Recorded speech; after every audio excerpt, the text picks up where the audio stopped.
Սոցիալհեռուստատեսության եթերում լուրեր լրատվական է, բարև ձեզ։ Ծիածան առաջնորդների կրթական կենտրոնը ամփոփեց այս տարվա իր գործունեությունը առաջնորդ լինելու, երբեք եւ ոչնչից չկոտրվելու իր հերթական սերունդը։ Կենտրոնը ճանապարհեց դեպի նոր կյանք։ Այս տարի մեր կազմակերպության այս դպրոցը 15 տարեկան է։ Մի ամբողջ եւ այստեղ նստած է այդ դպրոցի հիմնադիրներից մեկը Սվետլանա Գևորգյանը։ Երբ նախաձեռնեցինք այս դպրոցի ստեղծումը, այնքան էլ լավ չէինք պատկերացնում, որ կհասնենք այսպիսի արդյունքների, քանի որ չունենք նման պայմաններ եւ ամեն ինչ անում ենք այնպես, ինչպես կարողանում ենք, խոստովանեց Սվետլանա Գևորգյանը։ Երկուսով Սուսաննա Մարտիրոսյանի հետ եռանդով ու նվիրումով զարգացրին լիդերների դպրոցն ու ահա այսօր 15 տարեկան կենտրոնը բազում սերունդների տվել է այն բոլոր գիտելիքները, որոնց համար ծիածան առաջնորդների կրթական կենտրոնի սաներն իրենց հրաժեշտի արարողությանը մեկ առ մեկ շնորհակալություն հայտնեցին։ Ճիշտ ապրելու համար պետք է լավ առաջնորդ եւ հաջողված թիմ ունենալ։ Տանեմ իմ կյանք լայն աշխարհայացք, ասած մտածելակերպ։ Կան կենտրոն հաճախելիս զարգացավ աշխարհայացս, ինչպես նաև ինտելեկտս։ Քաղաքին եւ պետությանը սկսեցի նայել այլ աչքերով։ Հասկացա, որ ես ինքս կարող եմ իմ եւ իմ շրջապատի մարդկանց կյանքում փոփոխություններ մտցնել։ Այս կենտրոնում մենք ստացել ենք այնքան շատ գիտելիքներ, որքան չէինք կարող ստանալ որևէ այլ տեղ։ Մենք այդ գիտելիքները կօգտագործենք ապագայում առաջ գնալու եւ մյուսներին էլ մեր փորձը փոխանցելու համար։ Կենտրոնում անցկացրած 5 շաբաթների ընթացքում շփվեցին գրեթե բոլոր ոլորտների ներկայացուցիչների հետ։ Հանդիպումներ ունեցան իրենց մշտական հովանավոր Dundee Precious Metals Կապան, Հակբաժնետիրական ընկերության գլխավոր տնօրեն Հրաշ Ջաբրյանի եւ Կապանի քաղաքապետ Աշոտ Հայրապետյանի հետ։ Իդեպ շեշտելով, որ վերջինիս հետ համագործակցել են գրեթե դպրոցի առաջին քայլերից եւ մշտապես ստացել վերջինիս աջակցությունը։ Սաների պատրաստած ամփոփիչ տեսաշարում ընդգրկվել էին բոլոր այն դասընթացներն ու միջոցառումները, որ միասին անցկացրել էին ամառային դպրոցի շրջանակներում։ Օլիմպիական վազքարշավ, ուղևորություն դեպի ծավ եւ ջերմուկ հագեցած էին բոլոր օրերը։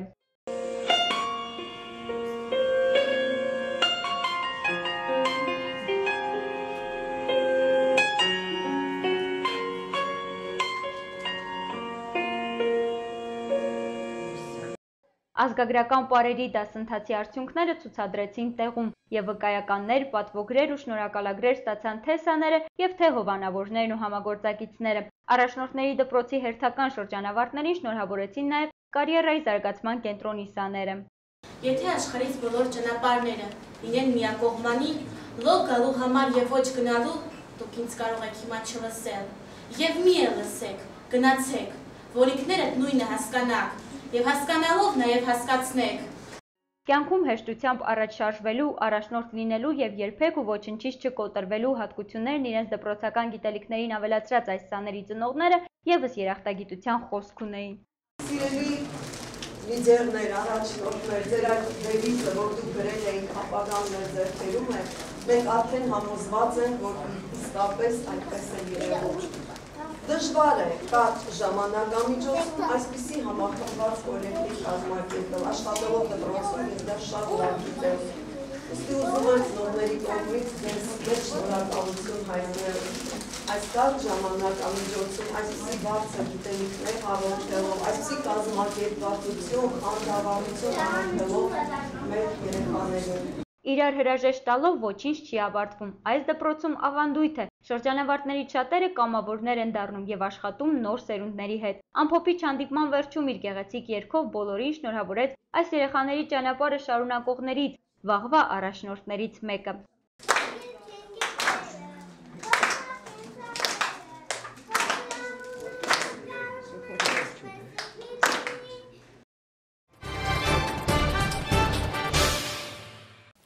Ամառային զորակոչը շարունակվում է։ Գորիսի մի խումբ պատանիներ մեկնեցին պաշտպանելու հայրենիքի սահմանները։ Նորակոչիկները հարազատներին խոստացան պատվով ծառայել։ Հարոտ Մեսրոպյանը կարևորելով հայրենիքի ու ընտանիքի պաշտպանությունը մեկնում է ծառայության, ընտրել է զինվորականի ուղին, գնում է սովորելու Վազգեն Սարգսյանի անվան ռազմական բարձրագույն ուսումնական հաստատությունում։ Պաշտպանելու ընտանիքս, երկրորդը մեր հայրենիքը,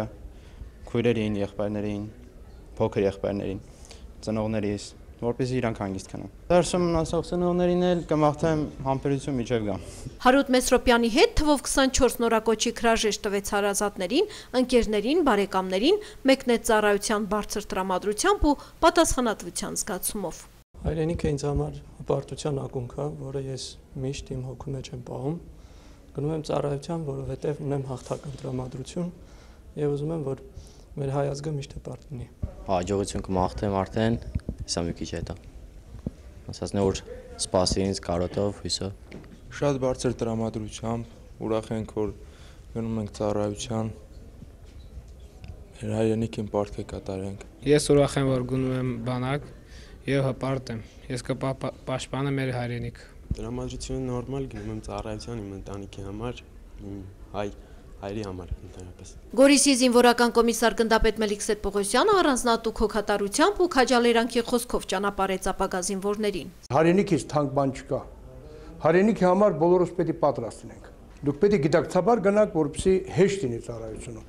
Հեռու մոտիկ չկա Հայաստանում, հեռու մոտիկ չկա տղաներ։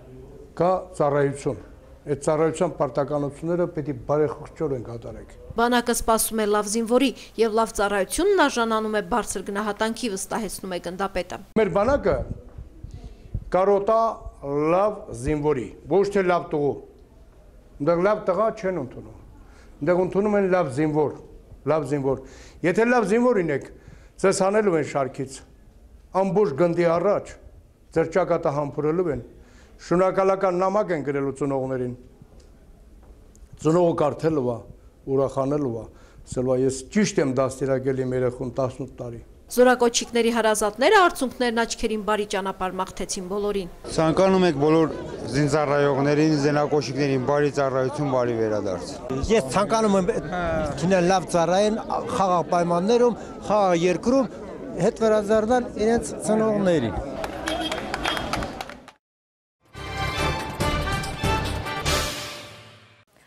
Օրերս կապանցները հնարավորություն ունեցան վայելելու The Beautified Project Rock խմբի կատարումները։ Համերգային ծրագրում տեղ էին գտել խմբի թողարկած 3 ալբոմներից ընտրված ստեղծագործություններ։ Հանդիսատեսի կողմից կատարումները շատ ջերմ ընդունվեցին։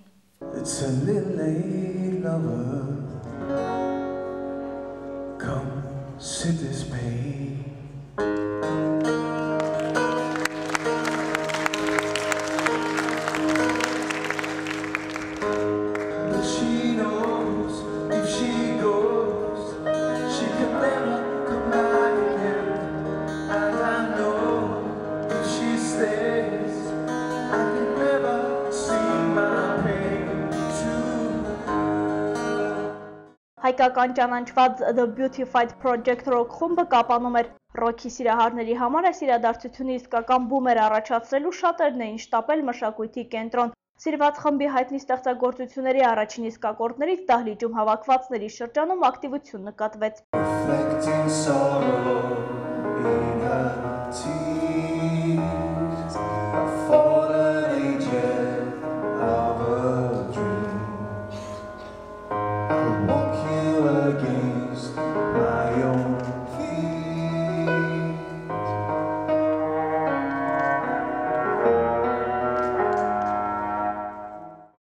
Հայաստանի միակ անգլալեզու ռոք խմբի աստղը 2005 թվականին ծագեց եւ այս կարճ ժամանակահատվածում կարողացավ իր առանձնահատուկ տեղը զբաղեցնել երաժշտության ասպարեզում։ Տղաները առաջին անգամ էին մենահամերգով կապանում։ Մեզ համար շատ հաճելի է այն կոպիտ ասած շուկաներում համերգ ունենալ, որ դեռ մեր ոճի երաժշտությունը դեռ զարգացած չի։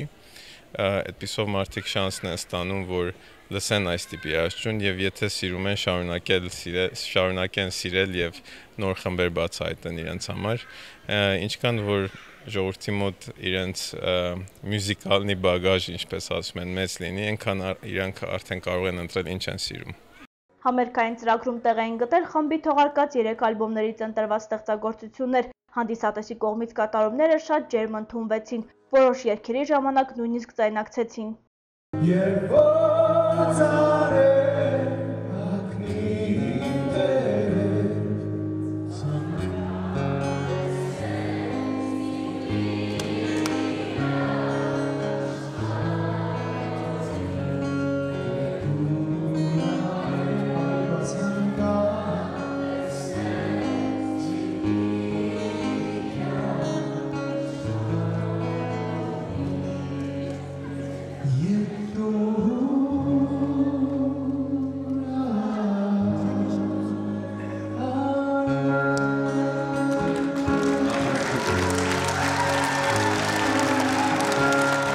Տարին 2 անգամ լինում ենք Եվրոպայում, անցյալ տարի նոյեմբերին ենք եղել խաղերի եւ մարզերում նաեւ համերգներ ունեցել ենք եւ շարունակում ենք մարզերում համերգներ ունենալ։ The Beautified Project-ը միջազգային ճանաչում ունի խմբի անդամները Անդրե Սիմոնյանը, Արմեն, Արլեն, Շավեդյան երկորյակ եղբայրները համոզված են, ռոք երաժշտությունը գնալով լայն տարածում է գտնում Հայաստանում։ Իրենց հետևողներն էլ մեծ թիվ են կազմում, կապանում մենահամերգն էլ Աստվածի վկայությունն է, քանի որ այստեղ են եկել երկրպագուներից մեկի հրավերով։ Պահանջարկ կա եւ մեզ սիրում են, մեզ գիտեն։ Խնդիրը դա, օրգանայզ անելու, կազմակերպելու եւ ճիշտ առիթներ գտնելու բանն է, որ շատ շնորհակալ ենք այս անգամ եղել, մենք փորձենք էլի անենք։ Խումբը շատ անելիքներ ունի ու դեռ կզարմացնի իր երկրպագուներին։ Համերգին դահլիճը ճիշտ էլ լեփլեցուն չէր, նրանք ովքեր առանց խմբին ճանաչելու էին եկել, հետո սոցցանցերում հասցրել էին թողնել իրենց հիացական մեկնաբանությունները։ Երաշուն կա, որ ստամոքսի համար, երաշուն կա, որ հոգու համար, մենք անում ենք երկրորդը, նենց որ հոգու համար բաները աշխարհում քիչ են մնացել։ Այնպես որ ինչպես խմբի գիտարահար բեք վոկալիստ Արլեն Շավերդյանը ասաց, դահլիճում հենց հավաքվել էին հոգու երաժշտությունը գնահատողները։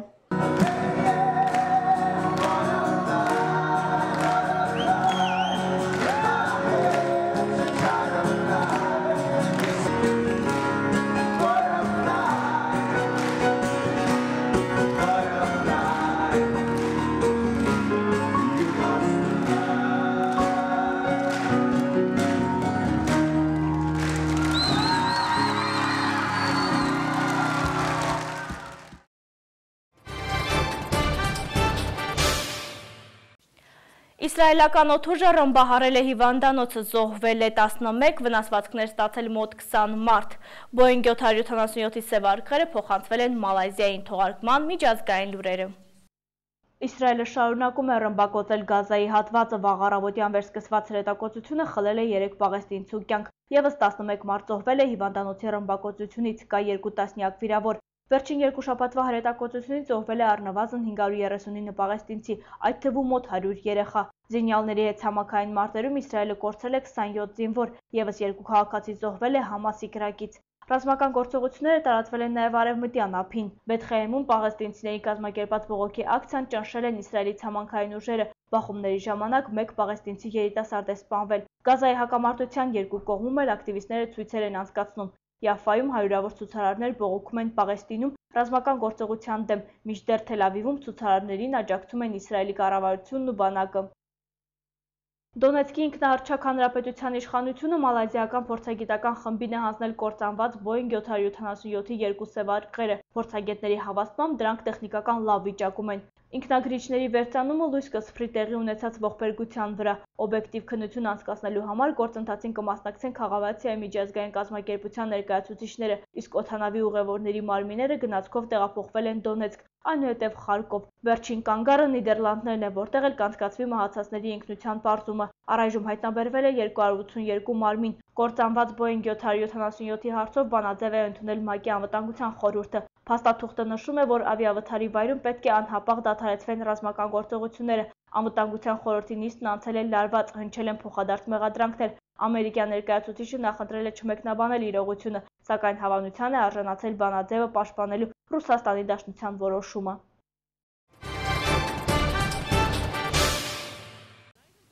Լուրեր լրատվական էր եթերում ցտեսություն եւ ամենայն բարիք։